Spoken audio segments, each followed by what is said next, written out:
बात है कि बलजीत के भी कॉन्सर्ट्स में बहुत भीड़ है और बहुत पैसा इकट्ठा हो रहा है। आपको उसके बारे में क्या कहना है? देखिए दिलजीत पाजी के लिए स्पेसिफिकली कुछ नहीं है बट इन जनरल मैं बता रहा हूँ, आपने देखा होगा भारत में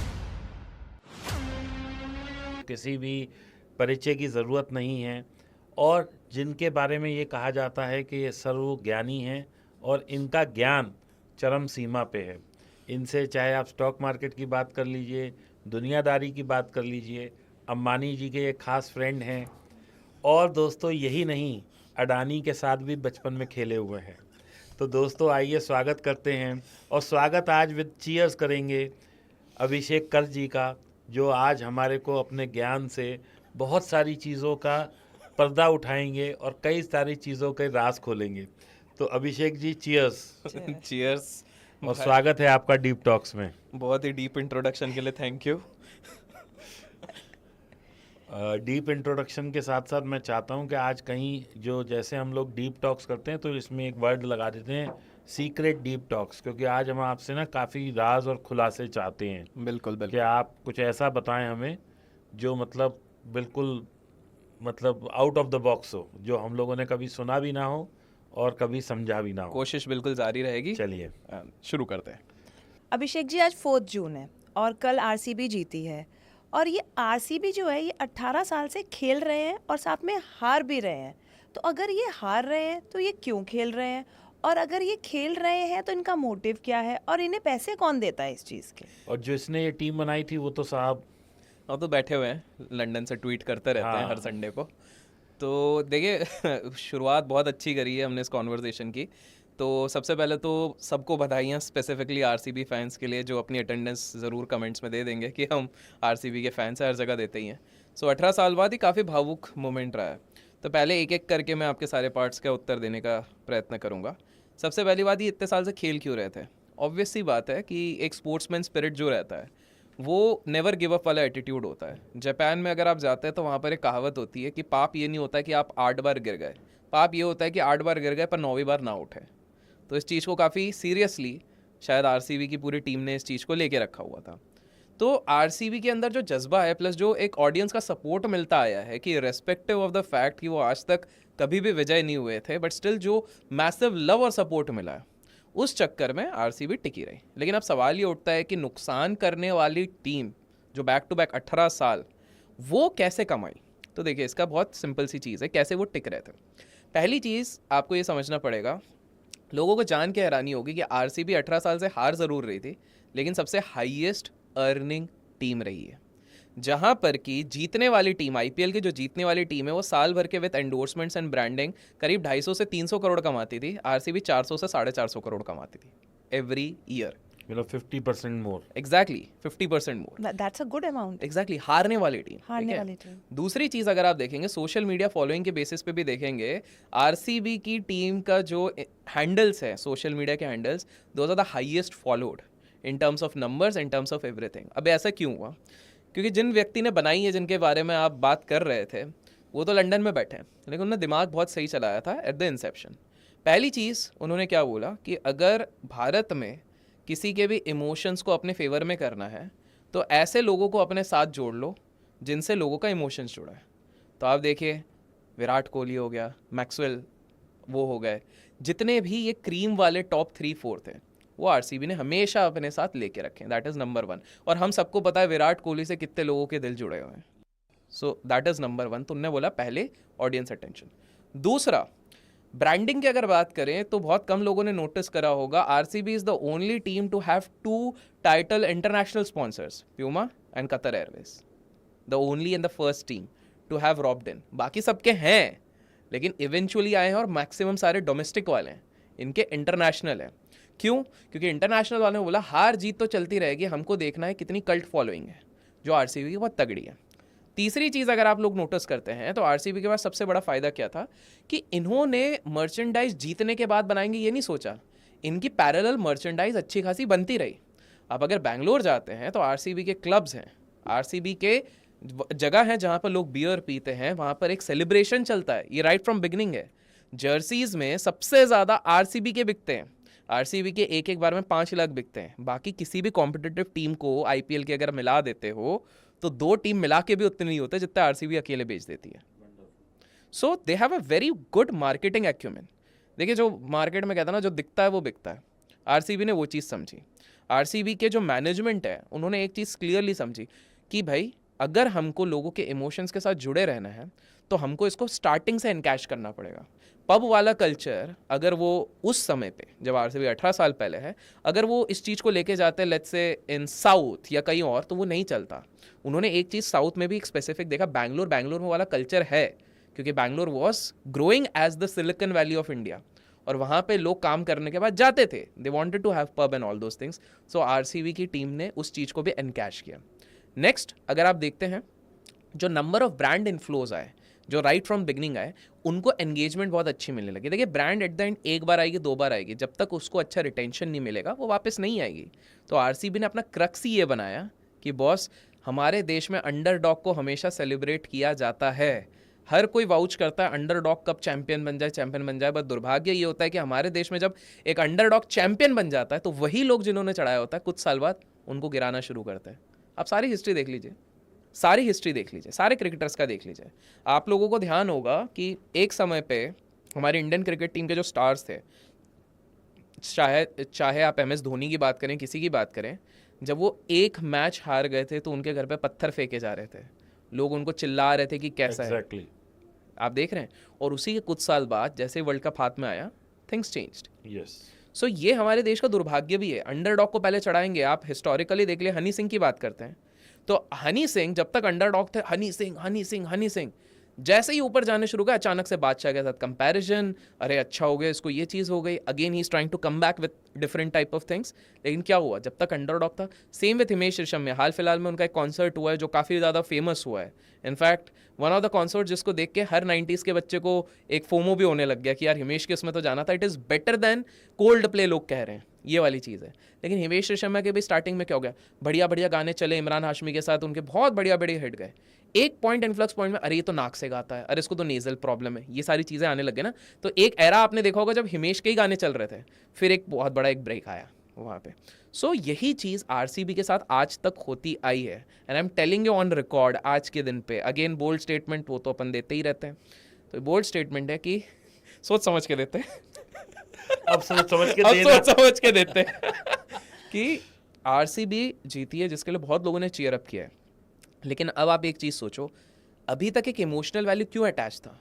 ये कोई चीज़ थी जो इतने सालों से हो नहीं रही है, लेकिन प्रयास किया जा रहा है तो सब चीयर करें, come on you can do it, come on. अब वो चीज़ हो चुकी है। So going ahead in the next 2-3 years, क्या ये उस मोमेंटम को, क्योंकि अब ये नॉर्मल चीज़ हो गई ना, अब तो सेकेंड टाइम जीतेंगी, कभी थर्ड टाइम जीतेंगी, तो वो यूनिक फैक्टर जो होता है, जो कटप्पा ने बाहुबली को क्यों मारा, वो एक्साइटमेंट और क्यूरियोसिटी थी कि आरसीबी कब जीतेगी, वो क्यूरियोसिटी अब ईज पे आ चुकी है। After 1 or 2 more winnings it will get saturated. तो जो भयंकर वाला हाइप मचा हुआ है, बिकॉज आप आगे का भी सोचो ना, at some point of time king Kohli will also take a retirement, और पूरी टीम सिर्फ 2-3 नाम पे हमेशा नहीं चल सकती है।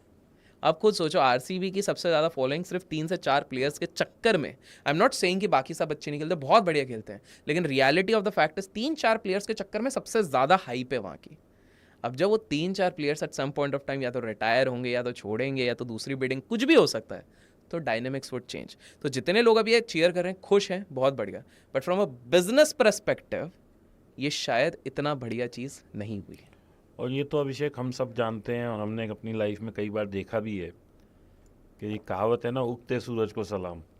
बस तो आज किसी टाइम में सुनील गावस्कर वॉज हीरो, फिर कपिल देव हुए, फिर रवि शास्त्री वॉज रवि हीरो, शास्त्री, सचिन जी आए, Sachin, Azharuddin was Azharuddin, some time, बिल्कुल। Some point of time they were hero. फिर ये नए नए लोग आने लगे, अब इनका भी समय जाएगा, कोई और आएगा, ये तो बट नेचुरल है। Exactly, and same happens in all the industry, yes, everywhere. Everywhere, बिल्कुल। अभिषेक, एक और चीज़ है जो मैं थोड़ा सा चाहूँगा ऑडियंस थोड़ी अवेयर भी हो, थोड़ा समझे भी। अभी मैं एक थोड़े दिन पहले शायद CNBC आवाज़ पे या जी पे, मुझे ध्यान नहीं किस चैनल पे, I was watching the TV, तो उसमें जो एंकर थे उन्होंने कहा कि हमारे देश में 6 करोड़ या 8 करोड़ तो कुछ डीमैट अकाउंट हैं, लेकिन 25 करोड़ ड्रीम 11 के अकाउंट्स हैं। तो अच्छा, और उसके अलावा जैसे तुम और हम तो सोशल मीडिया पे भी थोड़े से एक्टिव हैं, तो हम तो ये रोज़ देख रहे हैं कि लोगों ने कितना हारा कितना हारा। अभी एक रील भी बहुत वायरल हुई, शायद तुम्हारे भी स्क्रीन पे आई होगी, कि एक लड़के ने कुछ 96 लाख रुपए खो दिए जस्ट बाय वो कलर ऐप कुछ थी। कलर ट्रेडिंग, हाँ। तो ये क्या लोगों के अंदर या यूथ के अंदर क्या नशा भर गया है कि भैया सब, मतलब ये जुआ ही कहूँगा मैं इसे, क्योंकि आप इस पे कोई ये तो नहीं कह सकते कि ये जो है कुछ इस पे नॉलेज शेयरिंग और डायनामिक्स कोई लोग लगा रहे हैं और वो हो रहा है। क्योंकि अभी पीछे रील में ही आया था कि ड्रीम 11 की टीम लोग बनाते हैं, तो अगर 10 करोड़ लोग टीम बना रहे हैं तो सारे भी अलग अलग टीम बनाए तो भी कोई विनर नहीं हो सकता वो जो विनिंग प्राइज है। तो इसका क्या मतलब, ये क्या हो रहा है देश में? तो पहले तो ये समझते हैं कि इतना मतलब ये क्योंकि क्रिकेट से ही है ना तो ना मैंने मैं कहा इसे। लेकिन अभिषेक जी, इसमें एक और ऐड ऑन है जो ये रील की बात कर रहे हैं, मैंने खुद भी बनाई है वो रील इंस्टा पे। तो इसमें ये भी है कि एस्ट्रो एप्स जो हैं, they are more contributing towards that. Dream 11, fantasy app, astro app, ये सब का टर्नओवर मिला के भी हमारे जितने लोग म्यूचुअल फंड में इन्वेस्ट कर रहे हैं वो कम है कंपैरेटिवली। तो ये बिल्कुल सही बात कही है आप दोनों ने कि हमारे देश का दुर्भाग्य ये है कि फाइनेंशियल सिक्योरिटी जहाँ से आ सकती है, फाइनेंशियल इंडिपेंडेंस या वेल्थ जहाँ से आ सकता है, स्टॉक मार्केट में डीमैट 8-9 करोड़ हैं और वहीं पे फैंटेसी ऐप्स में 20-20 करोड़ लोग जा रहे हैं। ठीक है, ये तो दुर्भाग्य है, लेकिन हमें ये समझना पड़ेगा आखिर ये हो क्यों रहा है। और मैं यहाँ 1 मिनट आपको रोकूंगा, मैं एक चीज़ यहाँ और लोगों के लिए ऐड करूँगा कि 93% लोग ट्रेडिंग में लॉस में हैं। इन्वेस्टिंग की बात नहीं कर रहा मैं, ट्रेडिंग कह रहा हूँ। तो जो 93% लोग हैं, ये कौन लोग हैं जिन्हें कि एक्चुअली ट्रेडिंग में भी जुआ ही खेलना है? भाई उन्हें 1 के 2, 2 के 4, 4 के 6 करने हैं, 100 की ऑप्शन खरीदी 300 करने हैं। करेक्ट, वही लोग तो लॉस ले रहे हैं, बायर ही लॉस ले रहा है, सेलर तो इतना नहीं लॉस ले रहा। आज अभिषेक जी बड़े मज़े की बात हुई सुबह घर में। जी। एक कोरियर आता है, दीपक सर हैं, तो मैंने कहा आप जानते हो दीपक सर को? हाँ, हमने उन्हें देखा है अमेज़ॉन से। वो लड़का आके कहता है मैम मैंने ना निफ्टी की ना कॉल बाय करी हुई है, मैं ना उनसे मिलना चाहता हूँ। मैंने कहा बेटा, एक मैंने ऐसे ही बोला उसको, मैंने कहा बेटा आप कोरियर डिलीवर करते हुए ऑप्शन बाइंग कैसे कर सकते हो? I will suggest you, Deepak ji नहीं है, मैं भी, वो भी यही सजेस्ट करेंगे, प्लीज़ रुक जाओ। And this is a hardcore reality.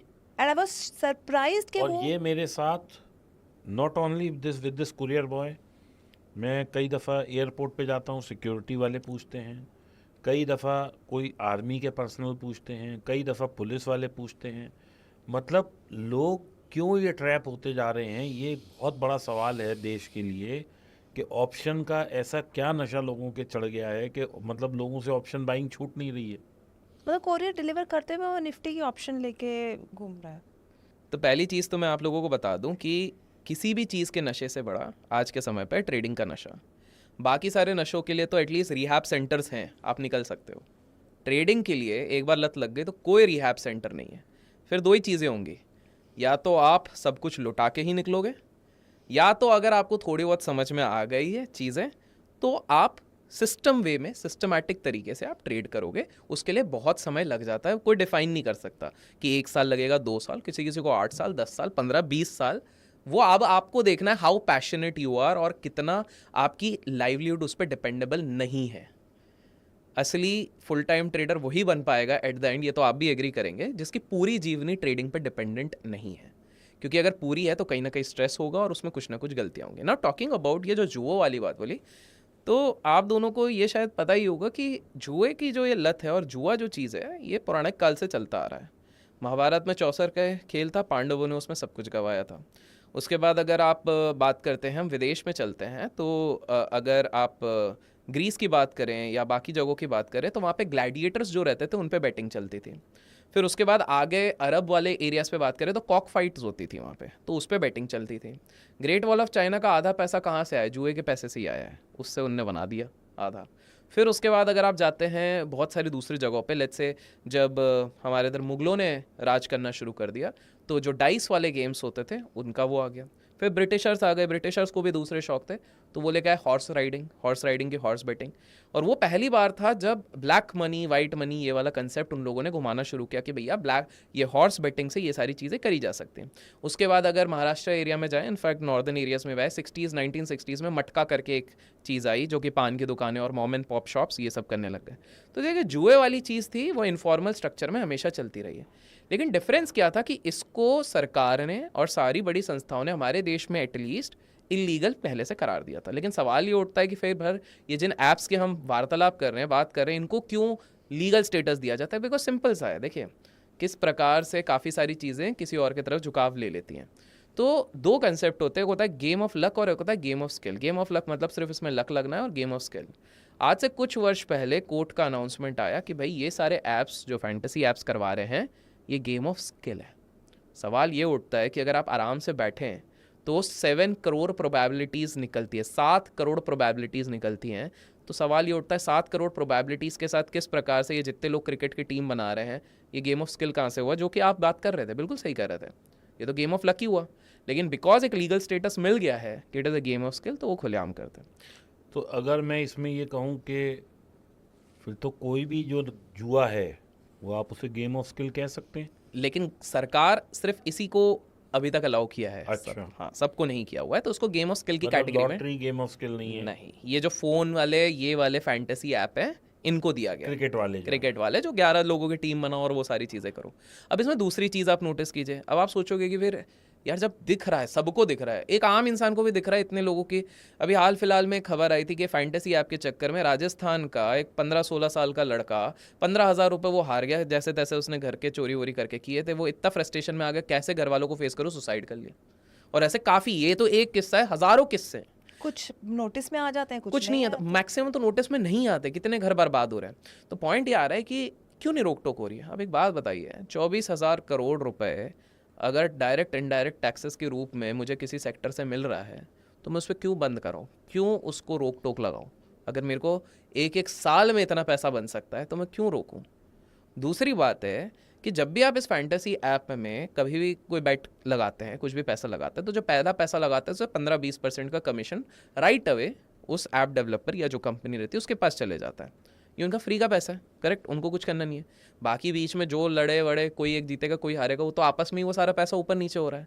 तो यहाँ पर जब एक दिख रहा है कि इतने करोड़ों का प्रॉफिटेबिलिटी, आप देखिए 300 करोड़ की प्रॉफिटेबिलिटी, अच्छी कंपनियां जो इतने साल से लिस्टेड होती हैं उनको लाने में वो हालत ख़राब हो जाती है। इनके 300 करोड़ रुपए की profitability after spending 3,000 crore in marketing expense.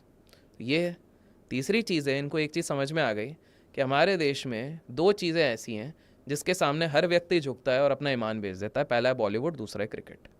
आप क्रेज़ देखिए, कहीं पर भी जाके देखिए, हमारे देश में एटलीस्ट, कि भाई बॉलीवुड सेलिब्रिटीज़ और क्रिकेट का क्रेज़ ऐसा है कि लोग खाना पीना छोड़ देते हैं, नौकरी छोड़ देते हैं जस्ट बिकॉज ऑफ दिस। तो ये चीज़ को इन्होंने टैप कैसे किया कि बाकी किसी भी एप्लीकेशन की बात करें, let's say food delivery apps की बात कर लें, स्विगी जोमेटो कर लें, या फिर कोई से भी दूसरे ऐप्स, नॉर्मल ऐप्स की बात कर लें, तो इनको अपना टारगेट ऑडियंस, मार्केटिंग, ये सब डिवाइस अलग से करनी पड़ती है। इनके लिए सिंपल सा है ना, तुमको क्रिकेट की टीम ही बनानी है तो इनके लिए सबसे बढ़िया टारगेट क्या है? IPLs, उसके बाद आपका जो बड़े बड़े वर्ल्ड कप हो गए। इसलिए आप देखोगे कहीं ना कहीं टाइटल स्पॉन्सर या फिर साइड स्पॉन्सर या जर्सी स्पॉन्सर ये लोग बनते ही हैं। अगर आप नोटिस करेंगे तो ये लोग बनते ही हैं, क्योंकि उनको पता है हमारे पास तो सीधे टारगेटेड ऑडियंस है ना। क्रिकेट कौन देखेगा? जिसको क्रिकेट पसंद है, और जिसको क्रिकेट पसंद है वो टीम आज नहीं तो कल तो बनाएगा ही, कुछ नहीं तो 500 रुपये लेके ही आएगा, 100 रुपये लेके आएगा। तो इन्होंने बहुत दिमाग लगा के पूरी स्ट्रैटेजाइज करी हुई है, और उस जुए को जो लीगलाइज स्टेटस मिल गया है उस चक्कर में सारे लोग उसमें फंसते जा रहे हैं।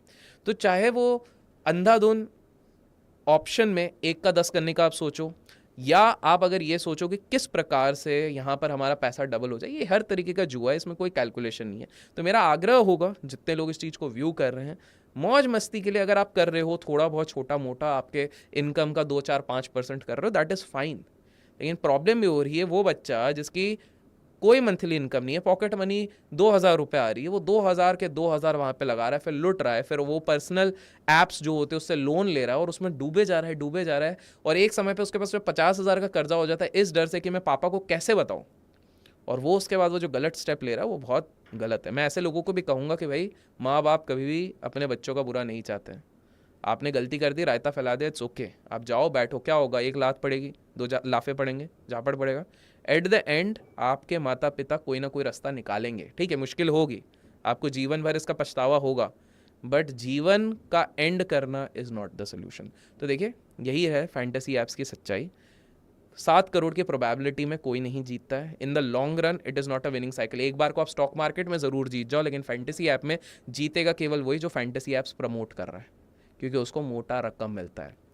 हर इंसान जो फैंटेसी ऐप की टीम्स बना रहा है, ये सब बना रहा है, उनको बहुत बढ़िया पैसा मिलता है, और इसी चक्कर में वो लोग इसको और प्रमोट करते हैं। आप उनकी लाइफस्टाइल देख के अट्रैक्ट हो रहे हो, वो लाइफस्टाइल आप ही के पैसों से फ्यूल्ड अप हुई है। तो प्लीज़ मेक श्योर कि इन सारी चीज़ों को शौक मस्ती, जैसे गोवा कभी गए, गोवा में कभी थोड़ा सा इच्छा हो गई कसिनो हल्का फुल्का कर लिया, दैट इज़ फाइन, लेकिन ज़्यादा प्लीज़ ना करें। आपने अभी अभिषेक जी ये बोला कि लोगों के लग्जरी लाइफस्टाइल को देख के सब फैसिनेट होते हैं and they get into a profession या ऐसे उसमें जाते हैं जिसमें क्विक मनी हो, basically they want quick money. What about the craze for luxury watches right now? Luxury watches तो मुझे सामने दिख रहे हैं वैसे बट जैसे कि मैं बता दूं कि देखिए क्या हो गया है कि आज के टाइम पे 3 चीज़ें सबसे ज़्यादा और मायने ये रखते हैं।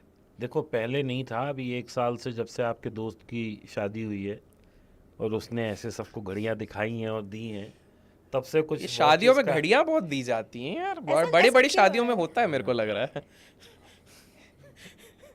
तो जैसे अपन ने ये शादी वाली बात करी जहाँ पे बहुत सारे घड़ियों का लेन देन होता है, बड़े बड़े शादियों में होता ही रहता है, तो उसी तरीके से आप देखोगे कि ये लग्जरी का क्रेज काफी समय से, लास्ट कुछ समय से बहुत ज्यादा बढ़ गया है। अब क्यों बढ़ गया है, इसको 2-3 तरीके हैं। पहला, आज के समय पे सबसे ज्यादा इंपॉर्टेंट किसी भी इंसान के लिए सोशल वैलिडेशन। एक इंसान जब कोई भी शर्ट पहनता है, टी शर्ट पहनता है, घड़ी पहनता है, किस टाइप की कार चलाता है, उसके बेसिस पे उसको लगता है मेरे को पूरी सोसाइटी वैलिडेट करेगी। तो स्वाभाविक सी बात है, अगर कोई एक नॉर्मल सी गाड़ी चला रहा है तो बोलेंगे मिडिल क्लास है, लेकिन जैसे ही एक BMW, मर्सिडीज या किसी भी और सेगमेंट पे जाता है तो एक रिच इंसान है, और रोल्स रॉयस पे चलेगा तो भैया वेल्दी इंसान है, इस हिसाब से। तो पहला चीज हो गया, एक लग्जरी का क्रेज लास्ट कुछ साल से हो गया, क्योंकि लोग बहुत ओवर एम्बिशियस हो गए हैं, कहीं ना कहीं एस्पिरेशंस लोगों के बढ़ गए हैं, और एक सोशल वैलिडेशन चाहिए, तो that is the first reason. Abhishek, मैं ये भी महसूस कर रहा हूँ ऐसा कि जैसे हम नोएडा रहते हैं, तो आज से 10 साल पहले मान लो 100 मर्सिडीज थी नोएडा में जो कभी कभी दिखती थी इक्का दुक्का। आज देखा जाए तो उस हिसाब से मतलब मैं समझता हूँ लाख होंगी, बिल्कुल बढ़ गई है, क्योंकि तो लोगों की एस्पिरेशन तो बढ़ गई एस्पिरेशन है। बढ़ यस। गई है, प्लस स्टैंडर्ड ऑफ लिविंग भी बढ़ गया है ना। ग्लोबलाइजेशन के समय के बाद से एग्जैक्टली क्या हो गया कि इधर इनकम ज्यादा आने लग गई है, नहीं, मैं एक चीज यहाँ पे और भी कहना चाहूंगा सोशल मीडिया। कि लॉ एंड ऑर्डर सिचुएशन भी बहुत इम्प्रूव हुई है। पहले लोग अच्छी महंगी चीज लेते हुए डरते थे कि कोई किडनैप ना कर ले, कोई उठा ना ले, कोई हमें वो ना कर दे। अब उस हिसाब से देखा जाए तो डर थोड़ा सा डर कम हुआ मतलब है। Law and order is much better I would इधर। एग्री टू एन एक्सटेंट कि हाँ वो वाली चीज भी वो है, फैक्टर बहुत बड़ा फैक्टर है। बिल्कुल। तो एक सेफ्टी इंसान फील करता है, तो ये सारी चीजें वो करने की कोशिश कर रहा है। और एक चीज क्या हो रही है, लग्जरी को काफी ज्यादा एस्पिरेशन प्रमोट किसने किया है, सोशल मीडिया ने। We can not deny this thing. Last 4-5 साल से जब से इंस्टाग्राम का क्रेज ज्यादा चढ़ा हुआ है, यूट्यूब का क्रेज ज्यादा चढ़ा है, आप खुद एक चीज नोटिस कीजिए ना, आज के समय पे युवा पीढ़ी सबसे ज्यादा बाली या फिर थाईलैंड क्यों जाना चाहती है। वो इसलिए नहीं जाना चाहती कि ये जगह अच्छी है, क्योंकि ये जगह इंस्टाग्राम पे अच्छी लगती है और दोस्तों के सामने इसके बारे में बात करना अच्छा लगता है। आप खुद देखिए, इस चीज को नोटिस कीजिए। वहाँ एक वो स्विंग है ना, उस पे सब जाके एग्जैक्टली फोटो खिंचाते हैं इसीलिए। गोवा क्यों जा रहे हैं, क्योंकि चापोटा फोर्ट है, वहां पे दिल चाहता है शूट हुई थी, इसलिए लोग गोवा जा रहे हैं कि भाई उस फोर्ट में दिल चाहता हुई थी तो वहां पर अपन जाके जाएंगे। साउथ वाले साइड पे क्यों जा रहे हैं, सिंगम शूट हुई थी यार, या फिर गोलमाल के वो कुछ सीन्स वहां पे शूट हुए थे, तो ओल्ड गोवा की तरफ जा रहे हैं। रिमेम्बर वो लंकावी आइलैंड में वो चील की वजह से लोग बहुत सब जाते उसके लिए थे। जा हम रहे हैं। आज से 25 साल पहले गए थे। कौन सी हाँ। मूवी आई थी तब? या इसकी थी ऋतिक रोशन और ऋतिक रोशन की कोई और मूवी करीना थी? कपूर होना की प्यार थी। है, नहीं नहीं, नहीं, कोई और एक मूवी थी। कभी खुशी कभी गम। यादें यादें थी, यादें। यादें I तो think। वहां पे वो एक ऐसे चील थी वहां हाँ कहाँ हाँ पे? हाँ, लंकावी में। लंकावी लंका में। भी, हाँ तो हाँ हम हाँ, उन्हीं दिनों गए थे, 2001 की बात है शायद, या 2000 एग्जैक्टली 2001 की बात है। एग्जैक्टली।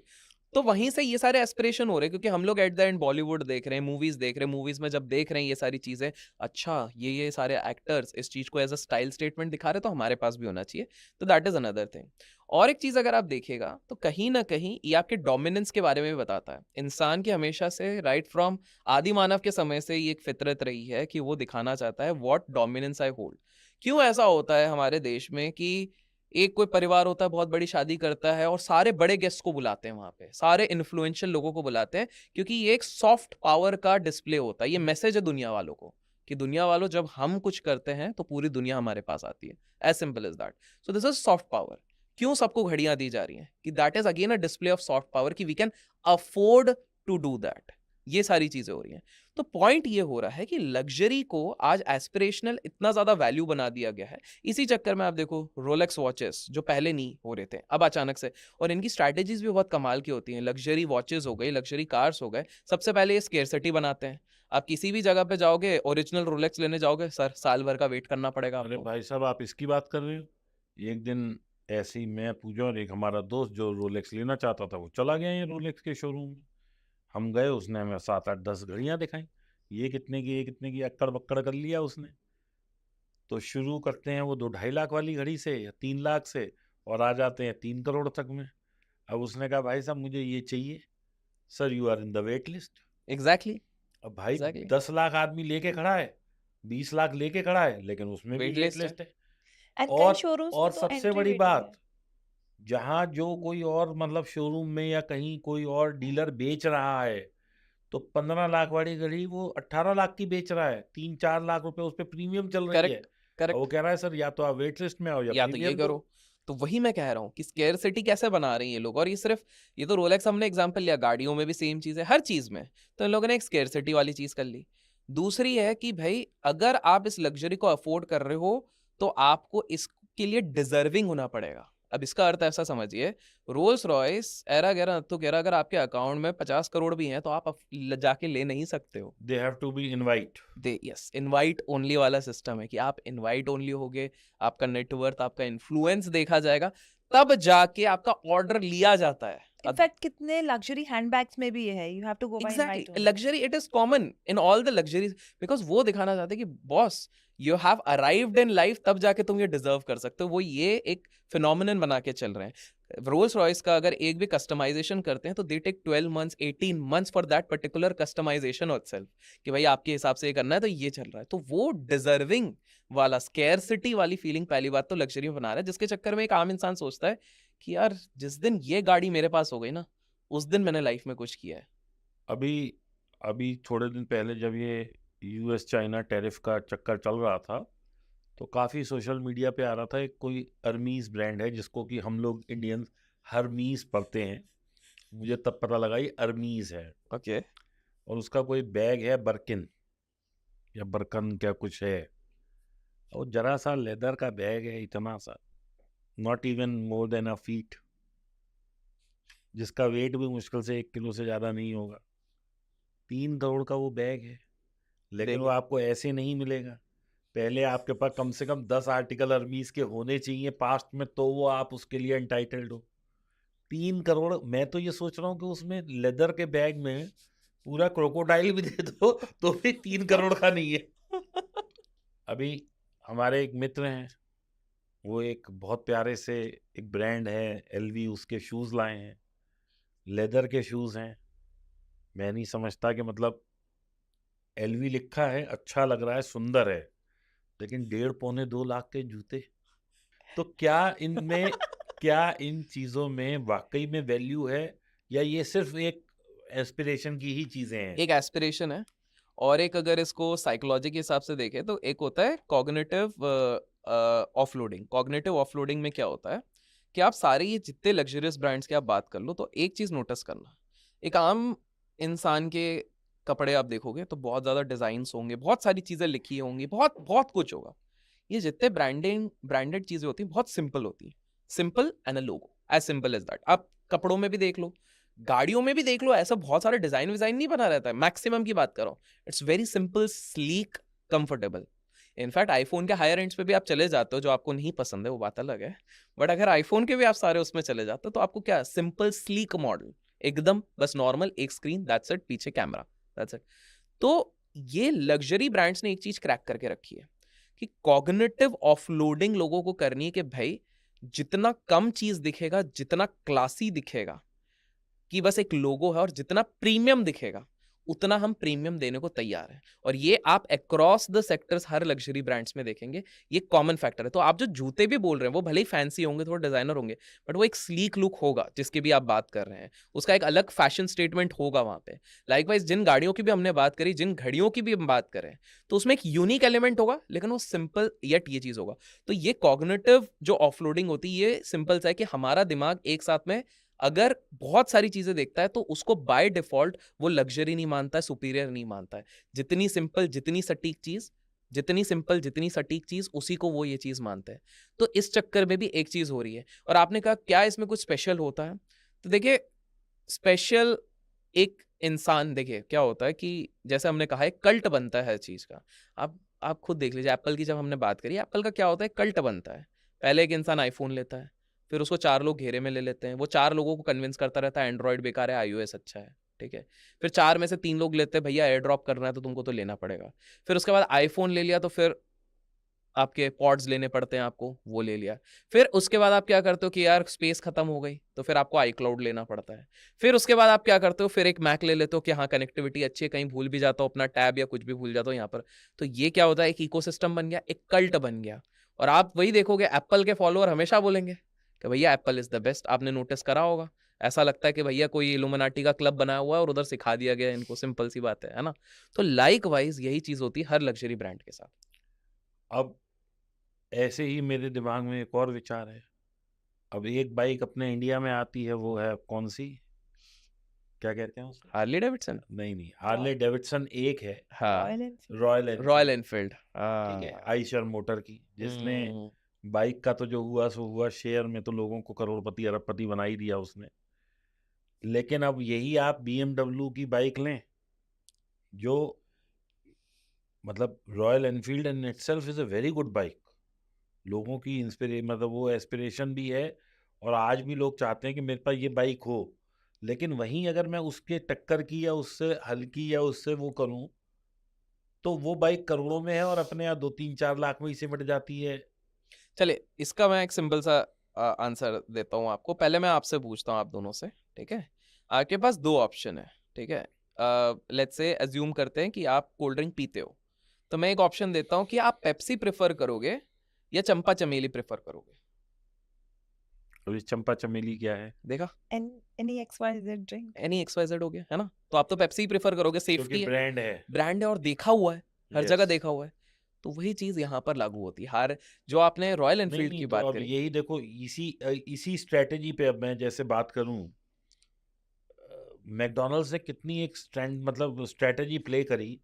उसने ये देखा कि ये जो सड़कों पे और आम टिक्की विक्की करेक्ट, लगा के जो बर्गर, करेक्ट। गुप्ता बर्गर, ये हाँ बर्गर हाँ वो हाँ बर्गर हाँ। बिक रहा है, 20 रुपए का ये है, जिसकी की कोई क्वालिटी का पता नहीं, कौन सा वो घी लगा रहा है वो पता नहीं, हाइजीन का वो नहीं है, फसाई बिल्कुल। की कोई उस पर रोक टोक नहीं है, और कोई उसे कंट्रोल नहीं कर रहा।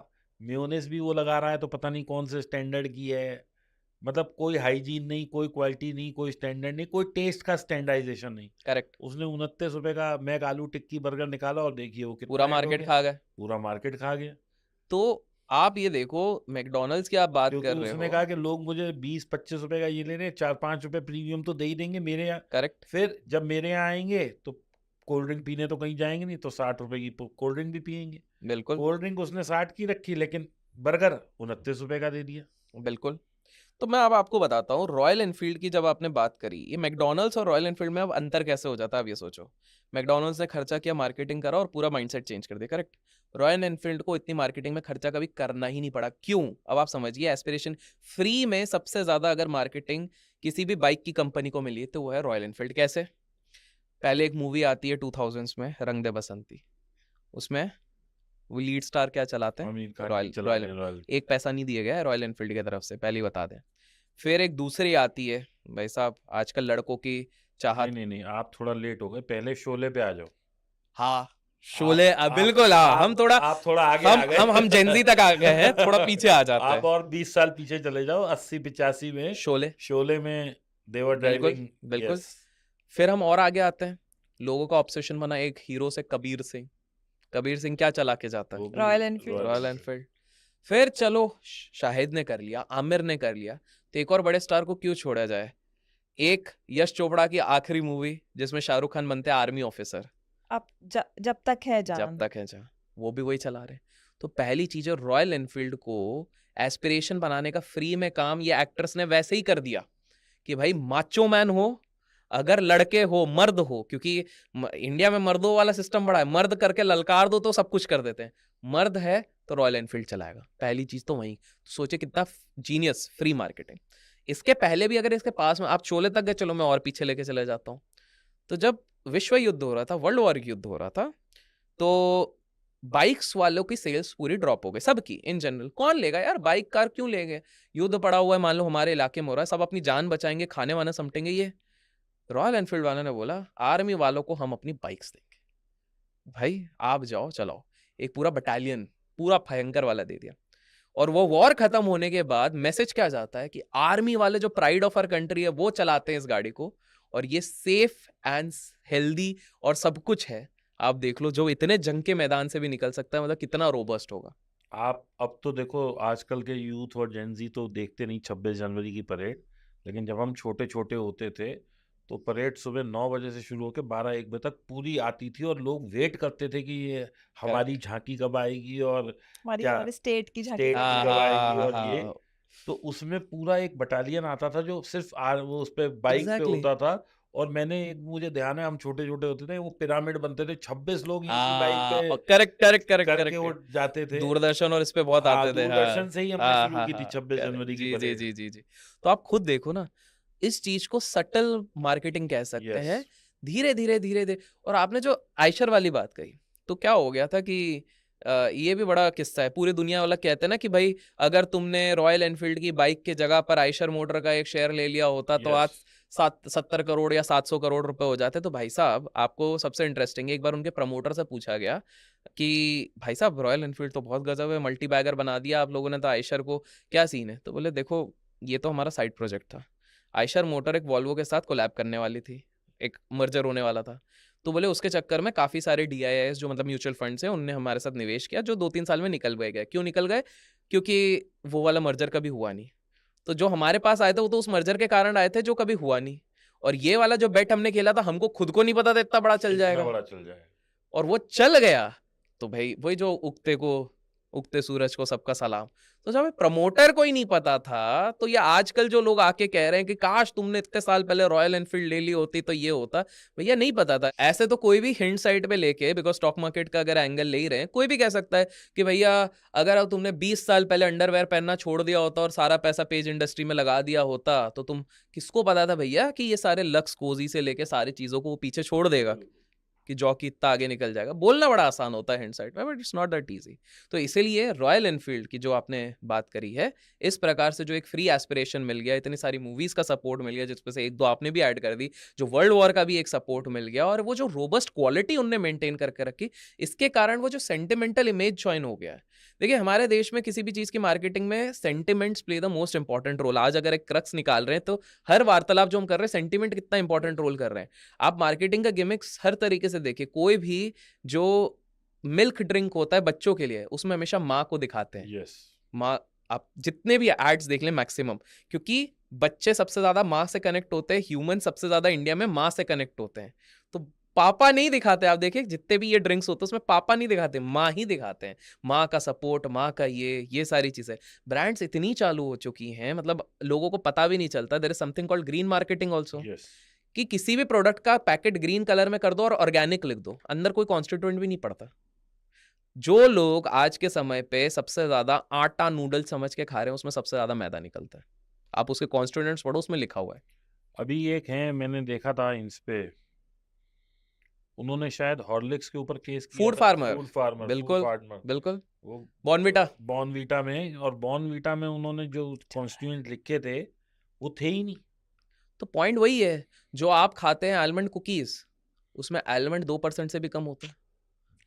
और अगर आप देखें, ये आप सब लोगों को ध्यान देना चाहिए, हम आइसक्रीम आइसक्रीम कहते हैं, they are frozen desserts. Exactly. Ice cream पे नाम पे इंडिया में सिर्फ 2 ही हैं, बाकी सब फ्रोजन डेजर्ट है, क्योंकि वो सब पाम ऑयल और मार्जरीन क्योंकि से इस बन पे भी रही हैं। फैक्ट है ना, जितने लोग आइसक्रीम में वेनिला आइसक्रीम खाते हैं, उनको लगता है वो एक्चुअल वेनिला खा रहे हैं। Actual vanilla is so damn expensive. उसका एक एक स्टिक इतना एक्सपेंसिव आता है। एग्जैक्टली, कि वो अफोर्ड ही नहीं कर Afford ही नहीं सकते कर हैं। सकते। तो पॉइंट ये है कि आप जो भी कर रहे हो वो टेस्ट होता है, वो जो एमएलसीफायर Essence. Emulsifier essence। एसेंस, वो यही चीजें होती हैं। और लोगों को लग रहा है हम हेल्दी वो खा रहे हैं, आप केमिकल खा रहे हो, एज सिंपल एज दैट। ठीक है, आप खुश हो, आप खाओ, बट आप सोच रहे हो आप ओरिजिनल वैनिला खा रहे हो। हमारे देश में ओरिजिनल वैनिला नहीं मिलता है, और मैक्सिमम सिर्फ वो जो आप कह रहे हैं 1-2 ब्रांड्स है which are actually providing original, बाकी सारी ऐसी हैं। तो ऑब्वियसली आज के समय पे अगर आपको बैलेंस बनाना है बिटवीन हेल्थ और ये, तो बी रेडी टू पे अ प्रीमियम, क्योंकि अगर आपको हेल्दी चीज खानी है तो वो एक्चुअली में प्रीमियम पे ही आएगी। And please read the constituents also properly, although वहां पर भी थोड़ा 19-20 कर देते हैं वो लोग।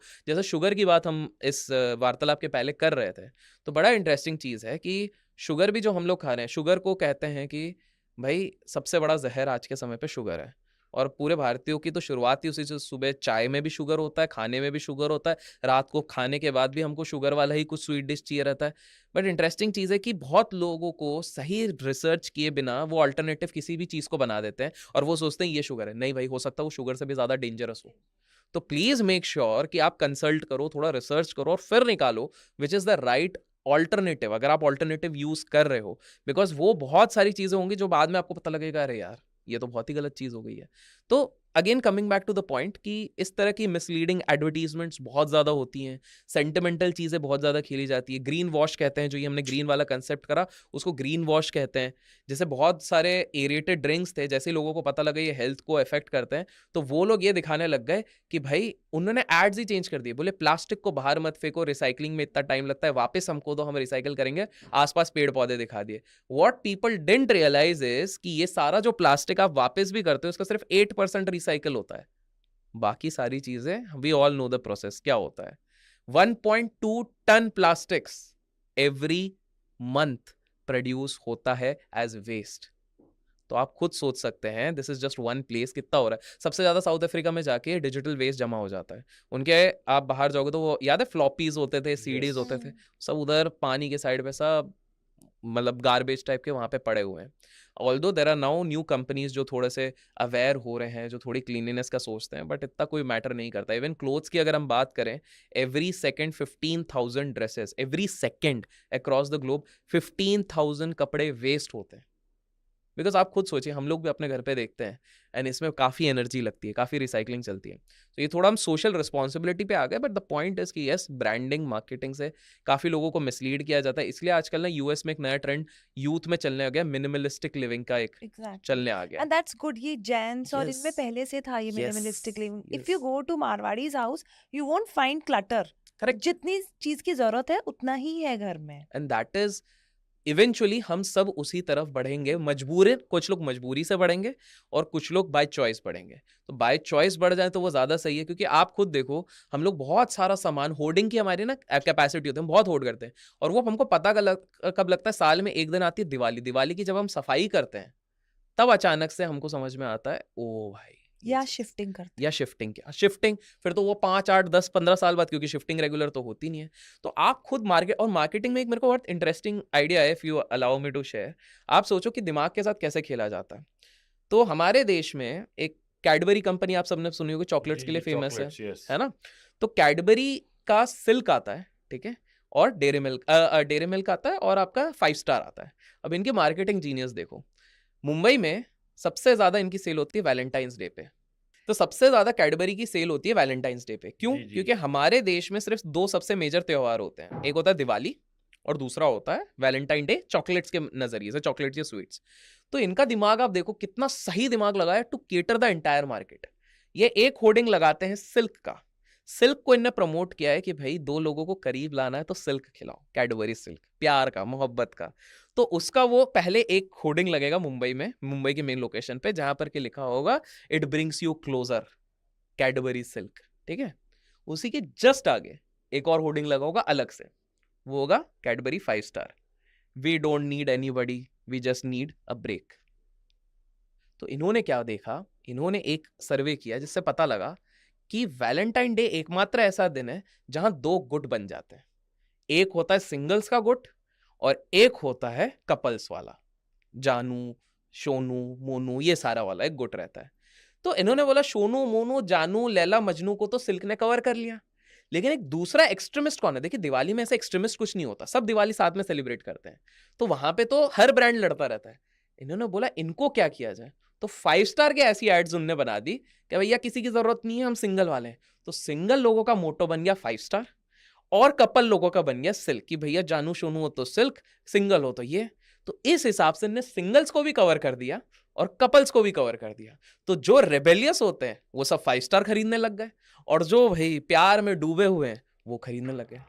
मुझे एक इंस्टेंस याद है कि 2001 की बात है, शायद मैं इटली गया था। तो मैं इटली गया तो वहाँ पे मार्केट वार्केट गया मैं शाम को घूमने। तो एक दुकान मुझे आइसक्रीम की बहुत सुंदर सजी हुई दिखी जिसका ब्रांड था हैगन डाइस। अब मैं अंदर घुसा तो मेरे को एक स्कूप, मुझे अभी भी ध्यान है, वो शायद 21 यूरोस का, और उस वक्त यूरो था कुछ 65 रुपए का। ओके, मैंने कहा 1200 की आइसक्रीम का स्कूप। तो जो- स्कूप, हाँ स्कूप, ओके, 2 स्कूप होंगे शायद, हाँ हाँ कप। ठीक है, हाँ। तो मैंने उसको बोला, मैंने कहा this place is damn expensive. Expensive, हाँ। बोला no it's okay, everywhere in Europe the ice cream was of same price. In fact, this is much cheaper when we talk of gelatos and handmade ice cream. They are even more expensive. मैंने कहा अच्छा, मैंने कहा then that way India is very good. बोला they are not ice cream. मैंने कहा what are they? बोला no they are not ice cream. मुझे उस वक्त नहीं समझ आया था, लेकिन आज मुझे समझ आता है कि वहाँ क्यों महंगी है और अपने यहाँ क्यों सस्ती क्योंकि है। वो ओरिजिनल दे रहे हैं पूरा, क्योंकि वो ओरिजिनल दे रहे हैं, करेक्ट, अपन फ्रोजन डेजर्ट खा हम रहे हैं। केमिकल्स ले रहे हैं, करेक्ट। और ये भी चीज, जैसे आप क्वालिटी वॉल्स है तो यहाँ क्वालिटी इंडियन काउंटर पार्ट है, वॉल्स बाहर की है। ऐसे ही आप बाहर जाओ वॉल्स की आइसक्रीम में, तो यहाँ पे तो फ्रोजन डेजर्ट लिखा है, लेकिन वहां पे again they are very expensive. Wall सस्ता नहीं है दुनिया में कहीं भी। Correct correct. इसी पे ही दीपक एक बात ध्यान है, जो हम मैग्नम यहाँ खाते हैं जो हमें यहाँ पर भी एक्सपेंसिव लगती है कि लाइक इट्स अबाउट 100 रुपीज और Correct, 150, विच इज महंगा अगर आप चौक बार फॉर को अ नॉर्मल consider- पर्सन हाँ, ऑब्वियसली इट्स हाँ। महंगा, करेक्ट। वही सेम आइसक्रीम अगर आप लंदन में उनका जो सेंट्रल पार्क है, हाइड पार्क है, वहां लो तो वही 500 रुपए की है, नहीं 5 नहीं, पाउंड। वो शायद 10 पाउंड की थी, हाँ ऐसे ही, मतलब 8 या इट 10 वाज पाउंड की है। बहुत ज्यादा प्राइस की, और कोई टेस्ट में डिफरेंस नहीं, कुछ नहीं। तो things are hell and heaven difference. Correct correct. Abhishek ji, एक छोटी सी बात है, जैसे गोल्ड है, गोल्ड एक हमारा एसेट है जो कि जनरेशन सेव करती चली आ रही है। आपने एक बात नोटिस करी होगी कि डायमंड्स की जब हम मार्केटिंग की बात कर रहे हैं तो डायमंड्स को कैसे मार्केट किया गया, डायमंड्स आर फॉर एवर, डिबेयर्स ने शुरू किया। तो एक पत्थर जिसकी पहले कोई वैल्यू ही नहीं थी, उसे मार्केटिंग से इतना प्रमोट कर दिया गया कि उसकी वैल्यू गोल्ड से भी ऊपर हो गई, जबकि उसकी कहते हैं कोई रीसेल नहीं है, गोल्ड की रीसेल है, बट स्टिल ये एक मार्केटिंग स्ट्रैटेजी थी जिसकी वजह से उसने एक जो कहते हैं ना एक स्टेटस अचीव किया। ये तो है बहुत पुरानी बात, बट आप ये बताइए अभी कौन सी ऐसी कंट्री है एट प्रेजेंट जो मार्केटिंग में दे आर द एक्सपर्ट्स? तो सबसे बढ़िया मार्केटिंग एट प्रेजेंट कर रहा है साउथ कोरिया। अब आप इससे रिलेट कर पाएंगे, इनसे ज़्यादा आप रिलेट कर पाएंगे, समझ जाएंगे थोड़ी देर में मैं ऐसा क्यों कह रहा हूँ। कुछ पॉइंट्स आएंगे, पहले वाले पॉइंट्स में यूथ रिलेट करेंगे, कुछ पॉइंट्स में लेडीज़ ज़्यादा कर सकती हैं, आप भी कर सकते हो, पता नहीं, तो देखते हैं। तो सबसे पहली चीज़ क्या होगी कि 1989 और 92 के बीच में कोरियन गवर्नमेंट ने बोला कि यार हमारा कल्चर बड़ा रिच है, तो कुछ करना चाहिए, क्योंकि कल्चर को अगर हम बाहर बेचेंगे और लोग उससे प्रभावित होंगे तो हमारे प्रोडक्ट्स भी बिकेंगे, टूरिज्म भी बढ़ेगा, सारी चीज़ें होंगी। तो तब से उन्होंने एक नई शुरुआत करी। स्पेसिफिकली 1998 में इस चीज़ ने चरम सीमा करा, क्योंकि उन्होंने एक मिनिस्ट्री को ये काम दे दिया कि भाई हम फंड्स एलोकेट कर रहे हैं इस पर्टिकुलर वर्क के लिए। तो उन्होंने बोला हमारा कल्चर बाहर भेजना है। और आप देखिए आज कल्चर कैसा पेनिट्रेट हुआ है। किसी भी बच्चे से पूछेंगे तो उसका फेवरेट सीरीज होता है squid game, which is a Korean drama, ठीक है। स्क्विड गेम के पीछे इतने मर्चेंडाइज बने, सब कुछ बने हुए, सारी चीज़ें हो गई। दूसरा, अगर लड़कियां सबसे ज़्यादा दीवाने, स्पेसिफिकली यंग गर्ल्स, वो के ड्रामा के पॉप की सबसे बड़ी दीवानी है। क्रेज है, लैंग्वेज समझ आए नहीं आए पता नहीं क्या देखते रहते हैं उसमें। एग्जैक्टली, वो भैया, हमें नहीं समझ में आएगा, हमें नहीं समझ आता। हमें नहीं आएगा। कोरियन ग्लास स्किन भी चाहिए। मैं उसी पे आ रहा हूँ, इसलिए मैंने उनकी बात कर। अच्छा देखा, दीपक भाई भी आ गए। Rice water, rice water, exactly. आप खुद देखिए ये कोरियन ग्लास स्किन का कितना ज्यादा क्रेज चढ़ा है over the last couple of years, specially last 4 साल से। वहां से जो ब्यूटी प्रोडक्ट्स एक्सपोर्ट हो रहे हैं, 10 मिलियन डॉलर के तो महीने के ऐसे आराम से एक्सपोर्ट हो रहे हैं, बिलियंस में जा रहे हैं। टेक्निकली अगर ओवरऑल देखें तो बिलियंस में वहां से यहाँ पर एक्सपोर्ट होने लग गए हैं कि भाई हमको भी वैसी स्किन चाहिए। करेक्ट। काफी सारे लड़कियां अपने लड़कों को तुम्हारी स्किन वैसी क्यों नहीं है? अरे भाई हम इंडियन जेनेटिक्स वाले हैं यार, कहाँ से लेके आएंगे वैसी वाली स्किन? अनरियलिस्टिक एक्सपेक्टेशन लगाए जा रहे हो। तो ये वाली चीज हो गई है। तो वो देखिए उन्होंने अपनी इस चीज को, लोगों को लगता है कि के ड्रामा के पॉप ऐसे ही चला है, वहां पर 100+ के ड्रामा गैंग्स हैं, डांसिंग ग्रुप्स हैं, वहां पर सरकार भी नजर रखती है और इधर सिलेक्शन क्राइटेरिया भी होते हैं। उनमें से 25 निकलते हैं, 25 में से 5 निकलते हैं जिनको प्रमोट किया जाता है, एक्सटेंसिवली प्रमोट किया जाता है। उसके बाद और एक चीज देखिए, लास्ट 6 साल से इन्होंने सबसे ज्यादा इंग्लिश डबिंग चालू कर दी है ताकि ग्लोबल रीच आ जाए। यस, इस चक्कर में उनका टूरिज्म बढ़ गया, काफी सारे लोग के पॉप समिट्स देखने के लिए, कॉन्सर्ट्स देखने के लिए वहां पर आने लग गए। सबसे बड़ी बात, हर आदमी के हाथ में आज सैमसंग का फोन है। सैमसंग का फोन है, एग्जैक्टली तो आप ये देख रहे आज हैं आप कि देखो, किसी टाइम में जापान इलेक्ट्रॉनिक में हम कहते थे जापान, आज चाइना और कोरिया। कोरिया, एग्जैक्टली ये देखिए एप्पल के विरोधी बोलिए अभी। But they don't understand They air don't- drop. iPhone is iPhone man। अभी हम बीटीसी बनाएंगे ना तो वी विल हाँ बस एयर ड्रॉप। Air drop. अरे भैया, मैंने भी लिया था तुम्हारे साथ में, बेंगलोर गया था, तुमने कहा ये एयर ड्रॉप कुछ है, मैंने भी लिया और तब से आज तक यूज ही नहीं हुआ मेरा फोन।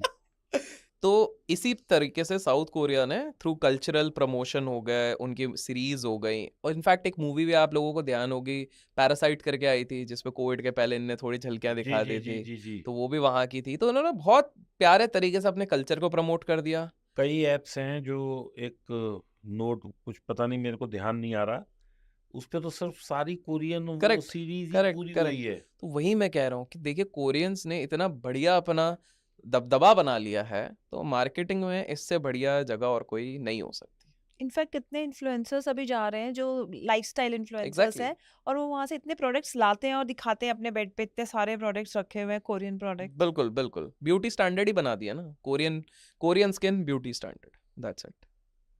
अभी बातों बातों में मैंने एक पॉइंट नोट किया कि वो कुछ आप के पॉप और इसका बता रहे थे, कोरिया का और इसका, मतलब K-pop कॉन्सर्ट्स का, और ये सब, कॉन्सर्ट्स हाँ, का। हाँ।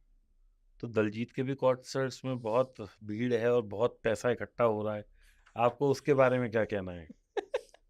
देखिए दिलजीत पाजी के लिए स्पेसिफिकली कुछ नहीं है इधर, बट इन जनरल मैं बता रहा हूँ, आपने देखा होगा भारत में लास्ट 3-4 साल से कॉन्सर्ट्स का क्रेज बहुत भयंकर बढ़ गया है। बहुत ज्यादा। हवा, भयंकर भयंकर। मतलब लोगों की सैलरी कुल 20,000 है, लेकिन वो एक कॉन्सर्ट पे जाके 40,000 रुपए खर्च करके आ रहे हैं। पर उसका आप वो देखिए ना, क्योंकि उसको मार्केटिंग भी इतनी की जा रही है। देखिए from artist stand point of view concert सबसे बेस्ट है। क्यों, इसको समझिए। एक कोई नॉर्मल आर्टिस्ट होता है हमारे देश में, अगर वो स्ट्रीम भी करेगा, चाहे वो स्पॉटिफाई पे करे, यूट्यूब पे करे, 100 मिलियन की व्यूअरशिप पे वो 2.5 से 3 करोड़ कमाएगा। 100 मिलियन किसको आएगा? जो टॉप आर्टिस्ट है।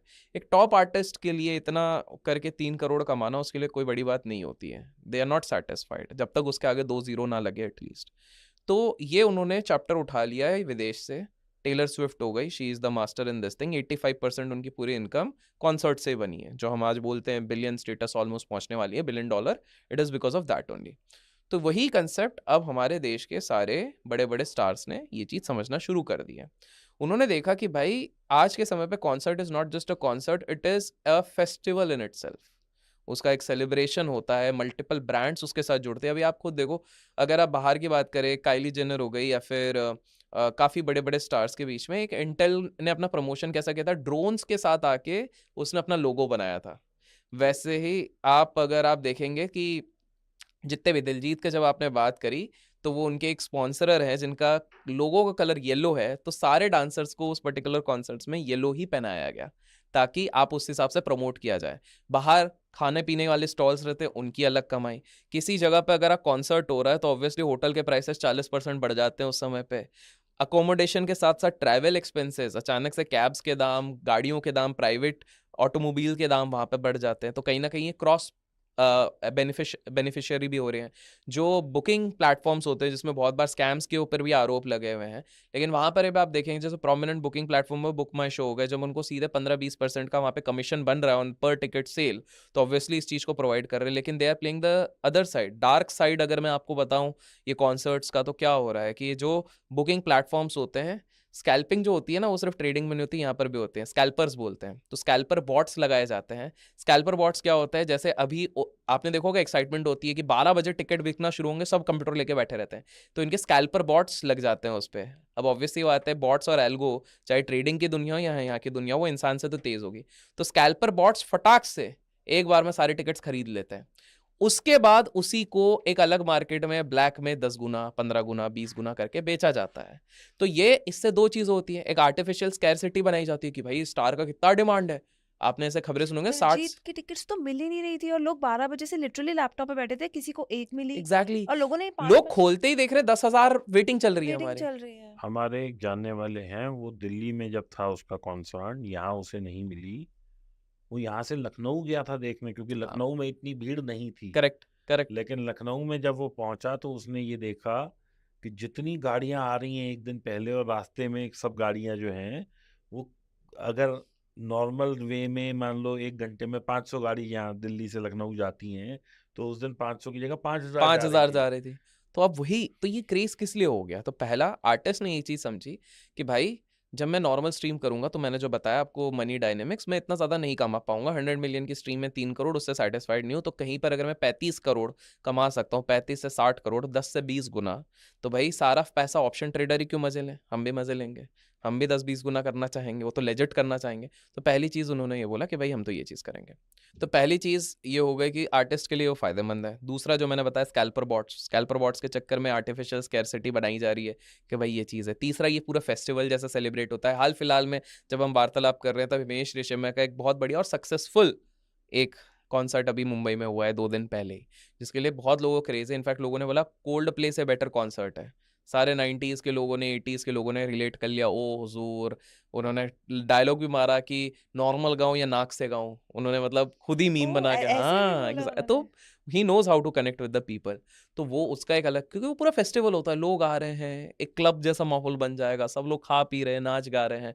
तो वो एक चीज हो गई। चौथा स्ट्रेस। अब आप बोलोगे स्ट्रेस का क्या लेना है? जीवन में लोग इतने स्ट्रेसफुल हो गए, फ्रस्ट्रेट हो गए, they need a different sort of break. Yes. और ये उनके लिए ब्रेक है। क्योंकि हम लोगों का डोपामाइन हिट इतना होने लग गया कि हर चीज तो आजकल अपन मोबाइल में देख लेते हैं, फोन पे देख लेते हैं। अब कुछ बड़ा चाहिए, ग्रैंड लेवल पे चाहिए। तो ये जगह वो होती है, वो पूरा ग्रैंड पूरा माहौल बना रहता है ना।